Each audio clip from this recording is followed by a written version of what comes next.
JMJ കിച്ചണിലേക്ക് എല്ലാവർക്കും വീണ്ടും സ്വാഗതം. ഇന്ന് ഞാൻ തയ്യാറാക്കുന്നത് വളരെ രുചികരമായൊരു ബീഫ് ബിരിയാണിയാണ്. നമുക്ക് വളരെ ഈസി ആയിട്ട് ബീഫ് ബിരിയാണി തയ്യാറാക്കാം. അപ്പോൾ നമുക്ക് സമയം ഒട്ടും കളയേണ്ട ബീഫ് ബിരിയാണി തയ്യാറാക്കുന്നത് എങ്ങനെയാണെന്ന് നോക്കാം. 4 പേർക്കുള്ള ബീഫ് ബിരിയാണിയാണ് ഞാനിവിടെ തയ്യാറാക്കുന്നത്. ആദ്യം നമുക്ക് ബീഫ് തയ്യാറാക്കാം. ഞാനിവിടെ 1/2 കിലോ ബീഫാണ് എടുത്തിരിക്കുന്നത്. ഇത് നന്നായി വാഷ് ചെയ്ത് വെള്ളം വാർത്തിയെടുത്തതാണ്. ഞാനിവിടെ ബീഫ് കട്ട് ചെയ്തിരിക്കുന്നത് ബീഫ് കറിയുടെ സൈസിലാണ്. ബീഫ് ബിരിയാണിക്ക് കുറച്ചുകൂടി വലുപ്പത്തിലാണ് കട്ട് ചെയ്യാനിരുന്നത്. ഞാനിവിടെ ഇത് നേരത്തെ പീസാക്കി വെച്ചിരുന്നത് കൊണ്ട് ചെറിയ പീസായി കട്ട് ചെയ്തത് മാത്രമേ ഇരിപ്പുള്ളൂ. ചെറിയ പീസാണെങ്കിലും കുഴപ്പമില്ല, നമുക്ക് ബീഫ് ബിരിയാണി തയ്യാറാക്കാം. ബീഫിൽ ചേർക്കാനായിട്ട് ഞാനിവിടെ 10 പച്ചമുളകാണ് എടുത്തിരിക്കുന്നത്. ഇത് നന്നായിട്ട് പഴുത്ത മുളകാണ് ഞാനിവിടെ എടുത്തിരിക്കുന്നത്. പച്ചമുളക് എടുത്താലും മതി. പഴുത്തത് മുളക് ഉണ്ടെങ്കിൽ അതാണ് കൂടുതൽ നല്ലത്.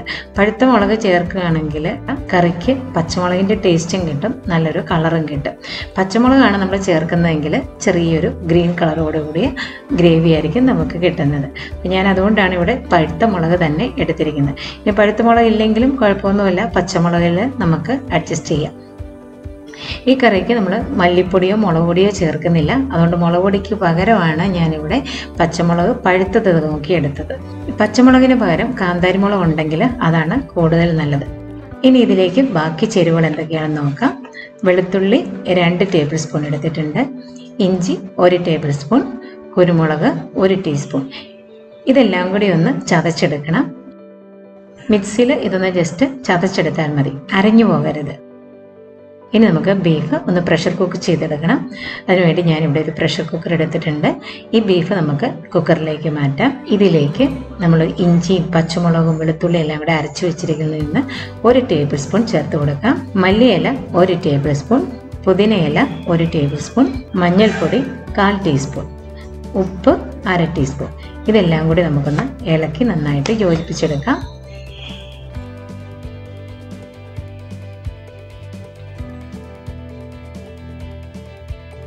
ഇതിൽ ഒട്ടും വെള്ളം ചേർക്കാതെയാണ് നമ്മൾ വേവിച്ചെടുക്കുന്നത്. ബീഫിൽ നിന്ന് വാർന്നു വരുന്ന വെള്ളത്തിൽ തന്നെ നമുക്ക് ബീഫ് വേവിച്ചെടുക്കാം. ബിരിയാണിക്കാകുമ്പോൾ നമുക്ക് കൂടുതൽ ഗ്രേവി ആവശ്യമില്ല. വെന്ത് വരുമ്പോൾ ഇതിന് വെള്ളം മിച്ചമുണ്ടെങ്കിൽ അപ്പോൾ നമുക്ക് വെള്ളം വറ്റിച്ചെടുത്തിട്ട് വേണം കറി തയ്യാറാക്കാനായിട്ട്. ഇനി നമുക്കിത് അടച്ചു വെച്ച് വേവിച്ചെടുക്കാം. ഫുൾ ഫ്ലെയിമിലിട്ട് 2 വിസിലടിച്ചതിന് ശേഷം 10 മിനിറ്റ് ലോ ഫ്ലെയിമിലാണ് വേവിച്ചെടുക്കുന്നത്. നമുക്ക് കിട്ടുന്ന ബീഫും കുക്കറിൻ്റെ മോഡലും ഒക്കെ അനുസരിച്ച് നന്നായിട്ട് വേവുന്ന രീതിയിൽ എത്ര സമയമാണെങ്കിൽ വേവിച്ചെടുക്കുക. ബീഫ് ബിരിയാണി തയ്യാറാക്കാനായിട്ട് ഞാനിവിടെ ജീരശാല റൈസാണ് എടുത്തിരിക്കുന്നത്. ഇതിന് പകരം ബസ്മതി റൈസ് എടുത്താലും മതി. ജീരശാല റൈസ് 20 മിനിറ്റ് വെള്ളത്തിലിട്ട് സോക്ക് ചെയ്തിട്ട് ഇപ്പം വെള്ളം വാലാനായിട്ട് വെച്ചിരിക്കുകയാണ്. ഇത് വെള്ളം വാർന്നു വരുന്ന സമയത്ത് ബിരിയാണിക്കുള്ള സവാള നമുക്ക് ഫ്രൈ ചെയ്തെടുക്കാം. ബിരിയാണിയിലേക്ക് സവാള വറുത്ത് ചേർക്കുന്നതിനായിട്ട് ഞാനിവിടെ മീഡിയം സൈസ് 2 സവാള നല്ല കനം കുറച്ച് കട്ട് ചെയ്തെടുത്തിട്ടുണ്ട്. ഇതിങ്ങനെ ഒന്ന് വിടർത്തി എടുത്തിട്ടുണ്ട്. അപ്പോൾ നമുക്ക് ഫ്രൈ ചെയ്തെടുക്കാനായിട്ട് എളുപ്പമുണ്ട്. പിന്നെ ഞാനിതിവിടെ ചെയ്യുന്നത് ഡീപ്പ് ഫ്രൈ ആണ്. അപ്പോൾ കുറച്ച് കൂടുതൽ എണ്ണ ഒഴിച്ചിട്ട് ഈ ഉള്ള സവാള തന്നെ ഞാൻ 2 പ്രാവശ്യമായിട്ട് വറുത്തെടുക്കുകയാണ്. അപ്പോൾ കുറച്ച് ഓയിൽ ഒഴിച്ച് വേണമെങ്കിലും ഇത് ഫ്രൈ ചെയ്തെടുക്കാം. അത് നമ്മുടെ ചോയ്സ് അനുസരിച്ച് ഡീപ്പ് ഫ്രൈയോ ഷാലോ ഫ്രൈയോ ചെയ്തെടുത്താൽ മതി.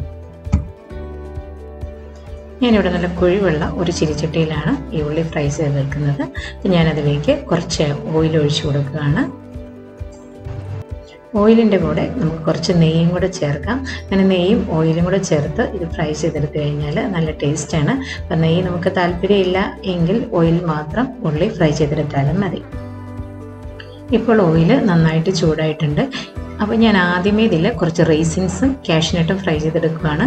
അതിന് ശേഷമാണ് ഞാൻ ഉള്ളി ഫ്രൈ ചെയ്തെടുക്കുന്നത്. നമുക്ക് ആദ്യമേ റൈസിൻസ് ഫ്രൈ ചെയ്തെടുക്കാം. റൈസിൻസ് ഓയിൽ അധികം ചൂടാകുന്നതിന് മുമ്പ് ഇടുന്നതാണ് നല്ലത്. നന്നായിട്ട് ചൂടായതിന് ശേഷം റൈസിൻസ് ഇട്ട് കഴിഞ്ഞാൽ റൈസിൻസ് പെട്ടെന്ന് കരിഞ്ഞു പോകും. ഇതാകുമ്പോൾ ഇങ്ങനെ നന്നായിട്ട് നല്ല കളറ് മാറാതെ തന്നെ നല്ല വീർത്ത് വരികയും ചെയ്യും. ഇത് നന്നായിട്ട് അധികം കളർ മാറാതെ പെട്ടെന്ന് വീർത്ത് ആയിട്ട് നന്നായിട്ട് ഫ്രൈ ആയിട്ട് വരുന്നുണ്ട്. ഇപ്പോൾ ഇത് മൂത്തിട്ടുണ്ട്. നമുക്ക് എണ്ണയിൽ നിന്ന് കോരിയെടുക്കാം.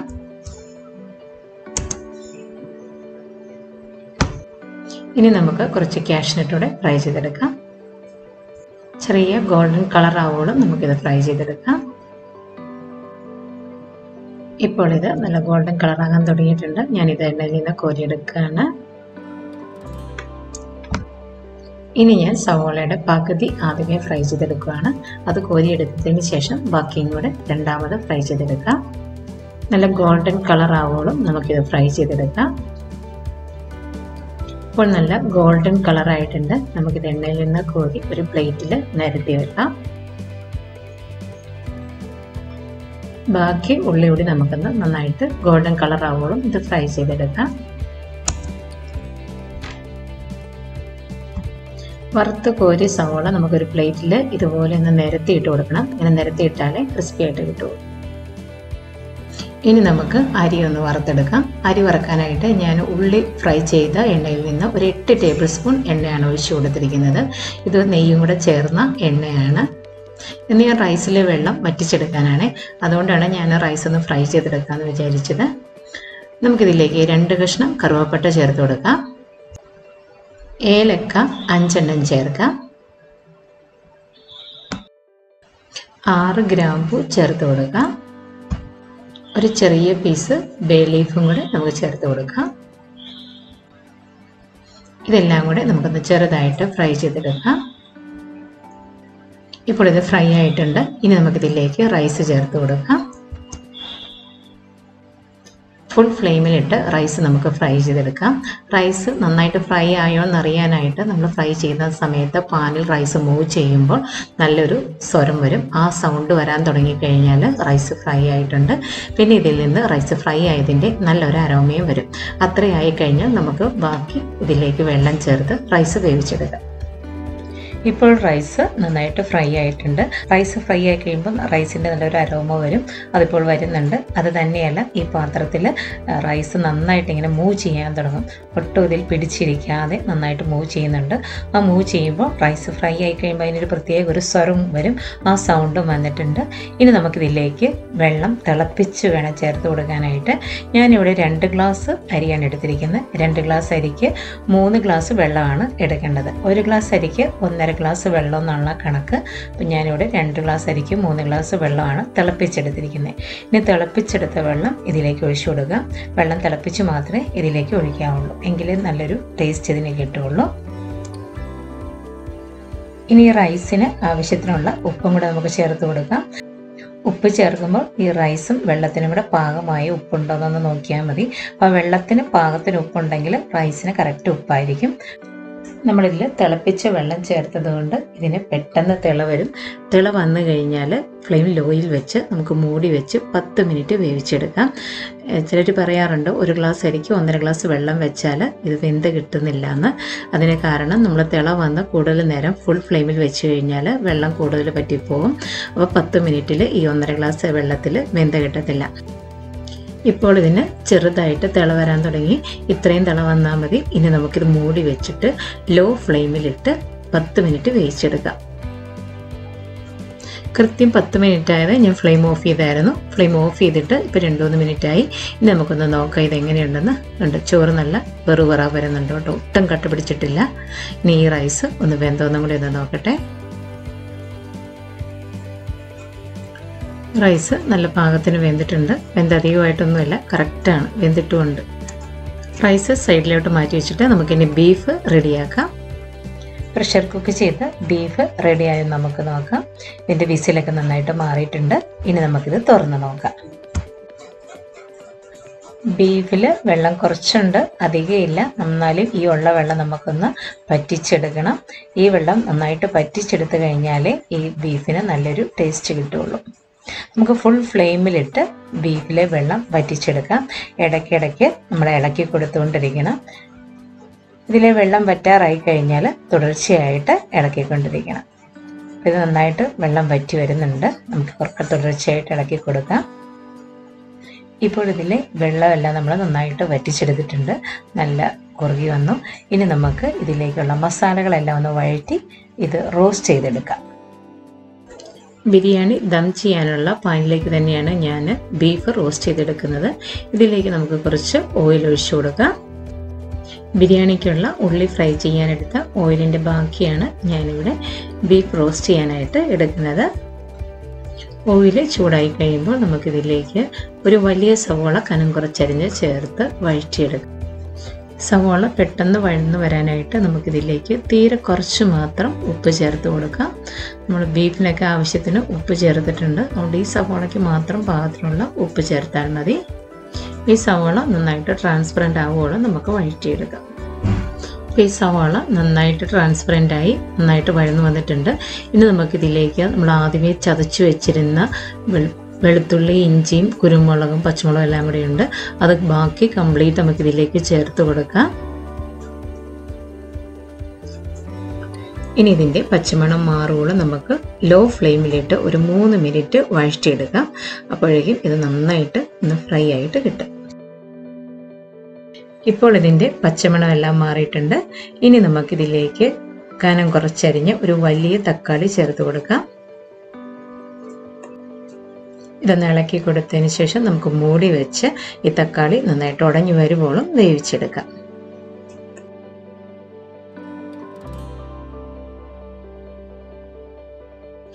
ഇപ്പോൾ ഈ തക്കാളിയൊക്കെ നന്നായിട്ട് വെന്തുടഞ്ഞിട്ടുണ്ട്. ഇനി നമുക്ക് ഇതിലേക്ക് 2 ടേബിൾ സ്പൂൺ തൈരോട് ചേർത്ത് കൊടുക്കാം.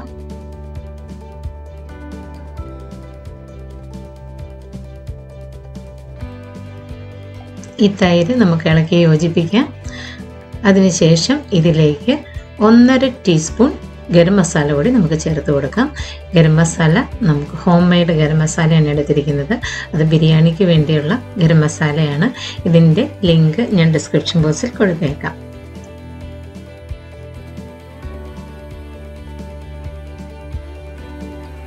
ഇപ്പോൾ ഈ മസാലയെല്ലാം സവാളയിൽ നന്നായിട്ട് മിക്സ് ആയിട്ടുണ്ട്. ഇനി നമുക്കിതിലേക്ക് വേവിച്ച് വെച്ചിരിക്കുന്ന ബീഫ് ചേർത്ത് കൊടുക്കാം.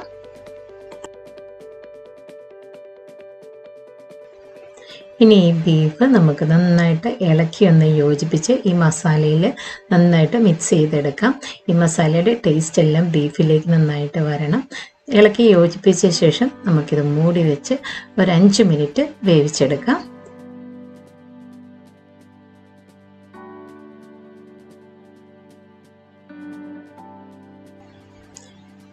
ഇപ്പോൾ ഇത് 5 മിനിറ്റ് കഴിഞ്ഞിട്ടുണ്ട്.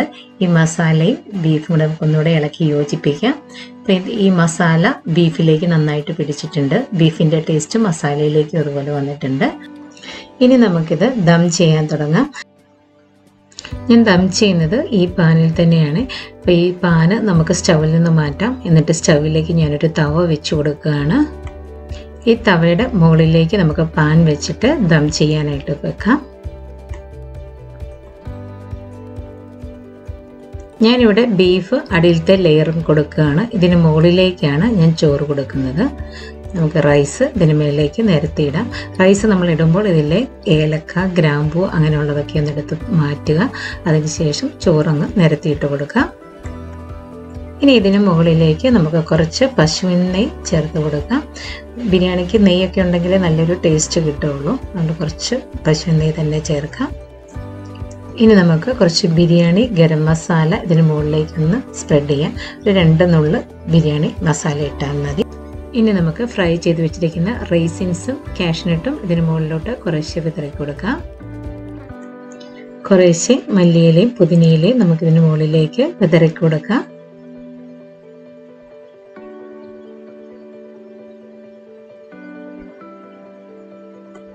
ഇനി ഉള്ളി വറുത്ത് വെച്ചതും കൂടെ നമുക്ക് കുറേശ്ശെ ഇതിന് മുകളിലേക്ക് ഇട്ട് കൊടുക്കാം. ഇനി നമുക്ക് വീണ്ടും ഇതുപോലെ തന്നെ റൈസിൻ്റെ ഒരു ലെയർ കൂടെ കൊടുക്കാം. റൈസ് ഇട്ടതിന് ശേഷം ബാക്കി എല്ലാ ചേരുവകളും നമുക്ക് ഇതുപോലെ തന്നെ ആദ്യത്തെ ലെയറിൽ ഇട്ടതുപോലെ തന്നെ വീണ്ടും ഈ ലെയറിനും കൂടെ ഇട്ട് ദം ചെയ്യാനായിട്ട് വെക്കാം.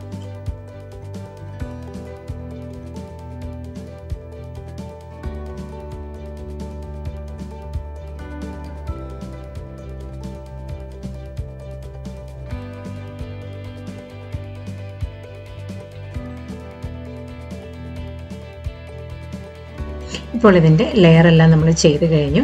ഇനി നമുക്കിത് അടച്ചു വെച്ച് 25 മിനിറ്റ് ലോ ഫ്ലെയിമിൽ നമുക്ക് ദം ചെയ്തെടുക്കാം. ഇതിൻ്റെ അടുപ്പ് നന്നായിട്ട് ചേരുന്നതാണ്. ഇപ്പം നന്നായിട്ട് ചേരുന്നതല്ലെങ്കിൽ മൈദ കുറുക്കി നമ്മളിതിൻ്റെ സൈഡിലൊക്കെ അലുമിനിയം ഫോയിലും കൊണ്ട് കവർ ചെയ്തതിന് ശേഷം മുകളിൽ ഇതിൻ്റെ അടുപ്പ് വെച്ചോ നമുക്ക് ദം ചെയ്തെടുക്കാം. ഇവിടെ എൻ്റെ ഈ പാനിൻ്റെ അടുപ്പ് നന്നായിട്ട് ചേരുന്നതായതുകൊണ്ട് ഞാനിവിടെ വെറുതെ അടച്ച് ദം ചെയ്യുന്നതേ ഉള്ളൂ. ഇനി 25 മിനിറ്റ് കഴിയുമ്പം നമുക്ക് ഫ്ലെയിം ഓഫ് ചെയ്ത് ഒരു 15 മിനിറ്റോടെ നമ്മൾ നമ്മൾ വെയിറ്റ് ചെയ്യുക. അതിന് ശേഷമേ ഈ പാന് തുറന്ന് നമ്മൾ ബിരിയാണി എടുക്കാവൂ. ഇപ്പോൾ നമ്മുടെ ബീഫ് ബിരിയാണി റെഡി ആയിട്ടുണ്ട്. നമുക്കൊരു പ്ലേറ്റിലേക്ക് കുറച്ച് പകർന്നെടുക്കാം. നമുക്ക് ഈ മുകളിൽ കുറച്ച് ചോറ് സൈഡിലേക്ക് മാറ്റി വെച്ചിട്ട് അടിയിൽ നിന്ന് കറി കൂട്ടി നമുക്ക് വിളമ്പിയെടുക്കാം. ബിരിയാണി പാത്രത്തിൻ്റെ അടപ്പ് തുറന്നത് ബിരിയാണിയുടെ നല്ല അരോമ വരുന്നുണ്ട്. അങ്ങനെ നല്ലൊരു അരോമ വരണം നമ്മൾ ബിരിയാണിയുടെ മൂടി തുറന്ന് കഴിയുമ്പോൾ. എന്തായാലും ഇതിൻ്റെ ഒരു അരോമ വന്നു കഴിഞ്ഞപ്പം തന്നെ നല്ലൊരു ടേസ്റ്റ് ഫീൽ ചെയ്യുന്നുണ്ട്. നമുക്കിതൊന്ന് എടുത്ത് കഴിച്ചും കൂടെ നോക്കാം. റൈസ് പ്ലേറ്റിലോട്ട് എടുത്തു കഴിഞ്ഞാൽ നമുക്കിതിന് മുകളിലേക്ക് ഫ്രഷ് ആയിട്ടുള്ള കുറച്ച് പുതിനയും മല്ലിയിലയൊക്കെ ഇട്ട് കുറച്ച് ഉള്ളി വറുത്തതും റൈസിൻസും നട്ട്സും ഒക്കെ ഇട്ട് നമുക്കിതൊന്ന് ഡെക്കറേറ്റ് ചെയ്തെടുക്കാം. ഇപ്പോൾ നമ്മുടെ സൂപ്പർ ടേസ്റ്റിലുള്ള ബീഫ് ബിരിയാണി റെഡി ആയിട്ടുണ്ട്. വളരെ ഈസി ആയിട്ട് നമുക്ക് എല്ലാവർക്കും തയ്യാറാക്കാം. നിങ്ങളെല്ലാവരും ചെയ്ത് നോക്കണം. നിങ്ങൾക്ക് ഈ വീഡിയോ ഇഷ്ടമെങ്കിൽ ലൈക്ക് ചെയ്യുകയും നിങ്ങളുടെ ഫ്രണ്ട്സിനും റിലേറ്റീവ്സിനും ഒക്കെ ഒന്ന് ഷെയർ ചെയ്ത് കൊടുക്കുകയും ചെയ്യണേ. നിങ്ങൾ എൻ്റെ ചാനൽ ഇതുവരെ സബ്സ്ക്രൈബ് ചെയ്തിട്ടില്ലെങ്കിൽ ഒന്ന് സബ്സ്ക്രൈബ് ചെയ്തേക്കണേ. അപ്പോൾ അടുത്തൊരു റെസിപ്പിയുമായി ഉടനെ കാണാം. Thank you.